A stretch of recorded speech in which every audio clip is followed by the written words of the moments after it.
Alrighty guys, how's it going? In this video, let's take a look at the critical levels to watch going in tomorrow, and not just going in tomorrow, but also for the memory and the chip stocks, especially Nvidia has earnings this midweek. You gotta prepare yourself for this week, because if you have seen my morning video on my main channel, that memory and chip stocks have lost very critical levels, and that has escaped momentum. Right, this morning video, please check this out for more context, because those very critical level will play a lot important part in this very video that I'll be talking about. You are on my second channel, Junior Trader 2.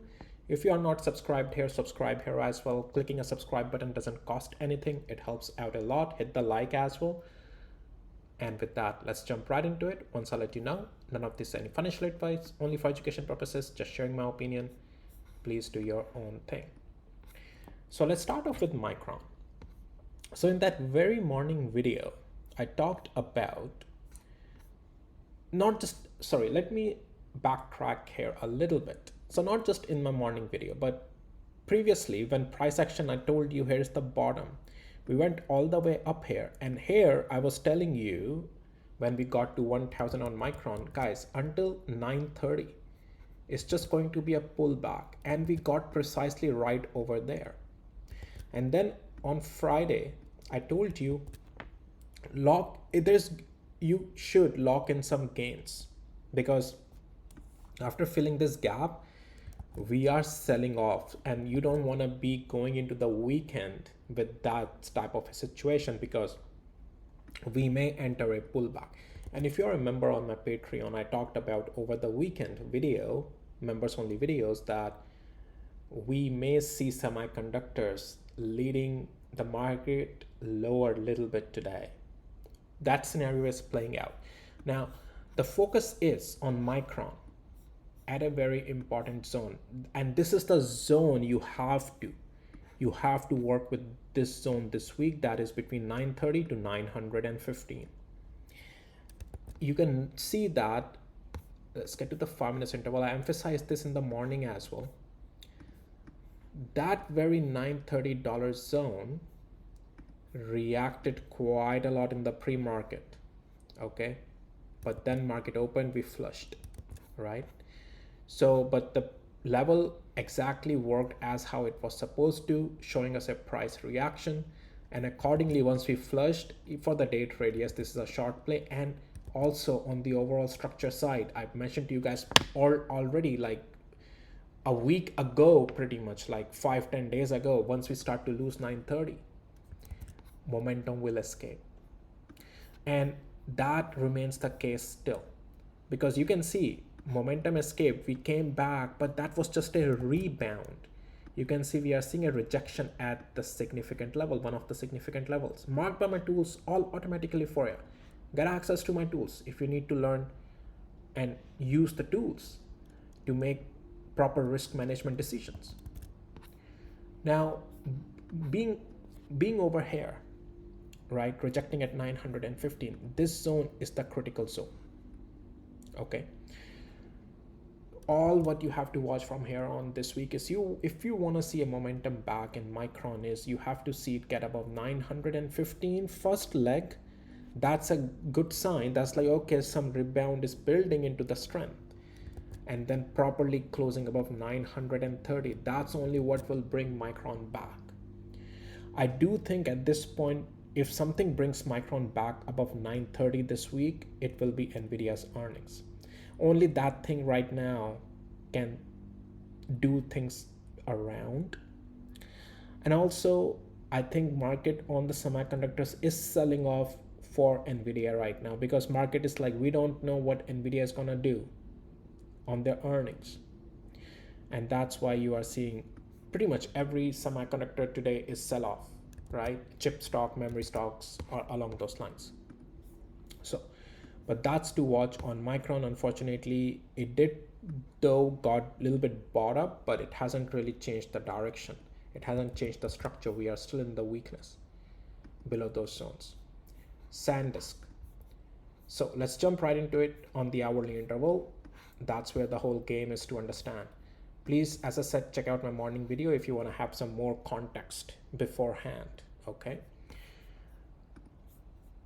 that is on my main channel. This is on, you are right now watching this video on my Junior Trader second channel, Junior Trader 2, that is. So Sandisk lost a significant level 1500, escape of momentum.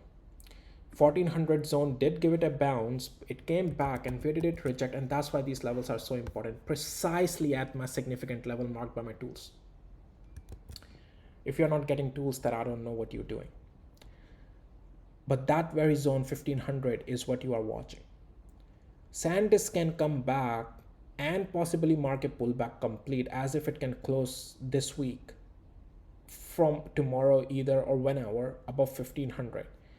Especially let the Nvidia's earnings also happen. We need to see some stability after Nvidia's earnings across this whole industry. But this is the zone. And as if we can do that, great. We will start to come back in the strength, but that's the zone, 1500 area. Let's get back to, well, let's get on to SkHynix. SkHynix held overall zone, which is a good sign. Let's get to the hourly interval. It also came back up at a significant level. Pretty much that's what you are watching, 156. It's a good rebound, I'll give it that. But this is what you are watching, 156. If we get above it, your momentum will start to come back again. Very simple on SkHynix here, okay? Let's get to Seagate. Seagate apparently wanna continue lower. So last time you were watching, momentum will only come above 885 area, that significant level. It never did that, thus momentum never came back once after losing 928 area. At this point, Seagate will only be back in the bullish strength as if it can regain 841, significant level. Then only it has a room to start to come back to the upside. Otherwise, no. All right, yes, Seagate has a little bit more to do here to turn around the direction. Okay, so yeah, right now it does remain weak, but that's the critical zone to watch, 841. Nvidia, look, at this point, earnings is what would give more clarity, but, and as I always say, no one knows what's going to happen through the earnings, so you shouldn't, if you can't tolerate uncertainty, don't be in that stock during the earnings time. Anything can happen. Everything could be great, price may still fall. Everything could be bad, price may still go up. No one knows. There's no correlation. All right, so Nvidia did lose an overall structure today, 213. That was the last line of defense, but, and this is now you understand, right? Like why when multi-day weakness starts, we gotta start managing the position already, because even though overall structure will be fine until those defined zones, but multi-day weakness starts, you gotta start risk managing already because weakness is coming. And then when we get to that zone, we want to see a confirmation of pullback completion, then we are fine. All right, but unfortunately, in this case, Nvidia never went above 218, which was the over the weekend members only video. I talked about that zone. We have to regain above that before we mark this pullback complete. And thus, overall structure is broken right now. So what helps to size down your position when the multi-day weakness happens is you are already booking your profits and slowly having your position small and then hard stop loss with very little position, whatever is left. This is in case you're doing swing trading. The point is that Nvidia is right now over. Okay, at this point, comeback will only be possible if earnings, through the earnings, if that can do it. If that also can't do it, you are not in a bigger problem unless and until after earnings Nvidia loses 194. I think Nvidia will remain choppy. That's my opinion, but we'll see. Okay, we'll see. Because losing 194 will be really bad for Nvidia. That will, I don't think, if Nvidia loses 194, it's such a big break of structure on Nvidia that I don't think then memory stocks will be saved. Like everything will, memory stocks, everything is gonna fall. All right. AMD also remains in the weakness, guys. Okay, it has lost that zone and it has been bearish below, well, weak below $500, and it's continuing in its negative direction, and it's gonna remain negative right now. All right, next zone you're watching is 436 area, 430. Possibility to the upside is when if we get above 469 and 50 cents. Okay, that's where the possibility is. But again, that will just be a part of a multi-day strength, nothing more than that. Right now, it's overall bullishness is right now, cannot say, because price action is not telling me or showing me any signs of bullishness. So we are weak. ARM also, guys, nothing changed on this thing, remains weak and negative. So yeah, let's see if it bounces here, but at this point you gotta let Nvidia's earnings happen. The point is that any upside, it's the really weak price action. Like if any upside has to build, well, first of all, from where we are, we gotta first close above 243, and then it will take 2-3 days to stabilize here if it wants to. Then only after that you can start to look any upside, which will be above 256 confirmation only. So it's just not worth it to right now even try to play any bullish bets on this thing. Let's take a look at Intel. Intel remain weak, right? And that's been the zone, 95 to 100. And yep, right now nothing looks like for the upside on this thing. And just like ARM, it will take a couple of days, which will technically may start to look some near-term stabilization or strength above 89.50, but yeah, that will just mostly be multi-day bounces. Again, let the Nvidia's earnings happen at this point. All right, let's take a look at Marvel and let's wrap up with that.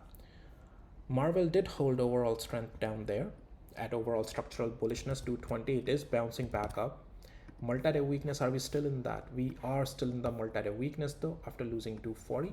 But as if it can stabilize a couple of days here, or even just start to make its way above 230 and regain 240, it will be back in the game. It's overall not bearish, but as explained on Nvidia, multi-day weakness happens, risk management has to be happen. And below this is your hard stop loss, right? And then accordingly, as if it stabilizes, we break levels above, you can again add into the position and all that good stuff. Overall structure though remains bullish still. Alrighty guys, that's all I had for you in this video. And with that, we'll see you in the next video. Take care, bye.